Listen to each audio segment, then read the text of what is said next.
วันเวลามันก็เดินไปหน้าความชราก็จอมอเข้ามาแล้วพี่น้องเอ้ยภัตตาหารเช้ามื้อนี้ก็ตามที่เห็นนี่ล่ะพี่น้องเป็นแต่แซ่บบ่กินเป็นบ่หมู่เจ้าปลาส้มสุกเด้อบ่แม่นปลาส้มดิบกลับมายามบ้านก็ได้พ่อหน้าพ่อตาญาติพี่น้องลุงป้าอาวอาทุกคนที่ฮักแพงผู้เฒ่าเพิ่นได้เห็นหน้าลูกหน้าหลานเพิ่นก็ดีใจ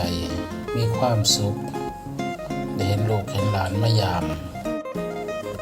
อยู่กันไปตามวิถีไทยบ้านเฮานี่ล่ะพี่น้องมีหยังก็หาสู่กันกินแบ่งกันกิน